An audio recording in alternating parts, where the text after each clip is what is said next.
जिन्हें आज नियम 377 के अधीन मामले उठाने की अनुमति प्रदान की गई है,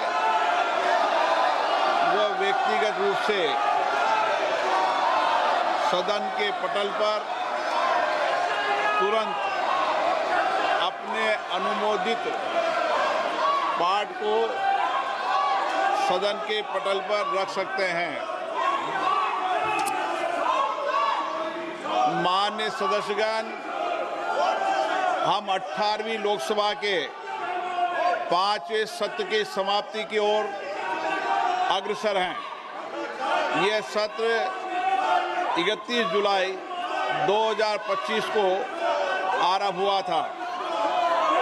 इस सत्र में 14 सरकारी विधेयक पुनर्स्थापित किए गए तथा कुल 12 विधेयक पारित किए गए।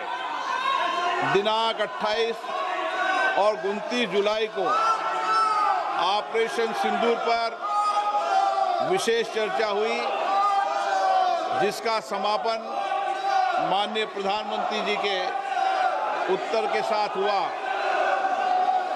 दिनांक 18 अगस्त 2025 को भारत के अंतरिक्ष कार्यक्रम की उपलब्धियों पर विशेष चर्चा प्रारंभ की गई। इस सत्र में कार्यसूची में 419 तारांकित प्रश्न शामिल किए गए थे, किंतु लगातार नियोजित व्यवधान के कारण केवल 55 प्रश्न ही मौखिक उत्तर दिए जा सके। हम सभी ने सत्र के प्रारंभ में तय किया था कि हम इस सत्र में 120 घंटे चर्चा करेंगे।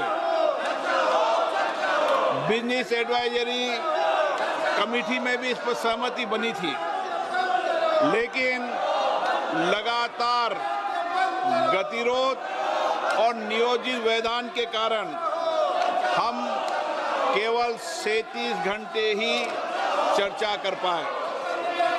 माननीय सदस्यगण, हम सब जनप्रतिनिधि के रूप में हमारे आचरण, हमारी कार्यप्रणाली को पूरा देश देखता है। जनता हमें बहुत उम्मीदों के साथ चुनकर यहाँ पर भेजती है ताकि हम उनकी समस्याएं और व्यापक जनहित के मुद्दों पर, महत्वपूर्ण विधेयकों पर व्यापक चर्चा कर सकें, मर्यादित चर्चा कर सकें। लेकिन पिछले कुछ दिनों से मैं देख रहा हूं कि सदन में सार्थक मर्यादा परंपराओं के अनुरूप चर्चा नहीं हो रही। माननीय सदस्यगण, जिस तरीके से सदन के अंदर, सदन के परिसर में जिस तरीके की नारेबाजी हो रही है, जिस तरीके से तख्तियां लेकर माननीय सदस्य आ रहे हैं, नियोजित गतिरोध किया जा रहा है, यह हमारी संसद की परंपराएं नहीं रही है। और विशेष रूप से इस सत्र में जिस भाषा का आचरण किया गया, जिस तरीके की नारेबाजी की गई, ये सदन की मर्यादाओं के अनुरूप नहीं है। हमें एक स्वस्थ परंपराओं का निर्माण करना चाहिए और हमारी कोशिश होनी चाहिए कि हम संसद के अंदर गरिमापूर्ण चर्चा करें। लेकिन मैं लगातार देख रहा हूं नियोजित तरीके से गतिरोध करना, नारेबाजी करना, तख्तियां ले रहना। मैं आपसे आग्रह करना चाहता हूं कि ये देश का सबसे बड़ी लोकतांत्रिक संस्था है, हमें इससे बचने का प्रयास करना चाहिए।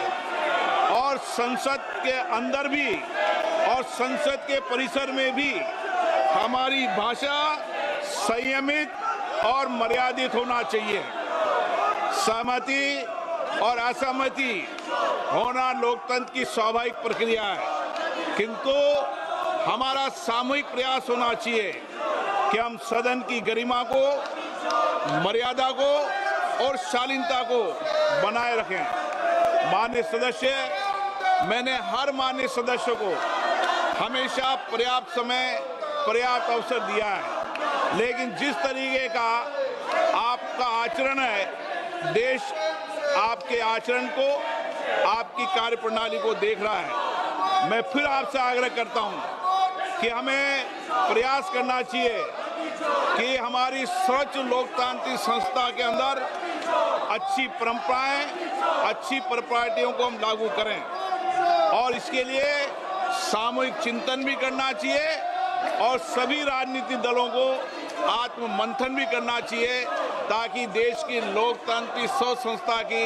हम मर्यादा को बना रखें और यहाँ अपने आचरण व्यवहार से एक आदर्श स्थापित कर सकें। माननीय सदस्यगण, अंत में मैं सत्र की कार्रवाई में सहयोग हेतु माननीय प्रधानमंत्री जी का, सभापति तालिका के मेरे सहयोगी साथियों का, केंद्रीय मंत्रिमंडल में माननीय सहयोगियों का, नेता प्रतिपक्ष, सभी दलों के माननीय सदस्यों का, मीडिया के प्रतिनिधियों का, लोकसभा सचिवालयों का, संबद्ध एजेंसियों का हार्दिक धन्यवाद व्यक्त करता हूं।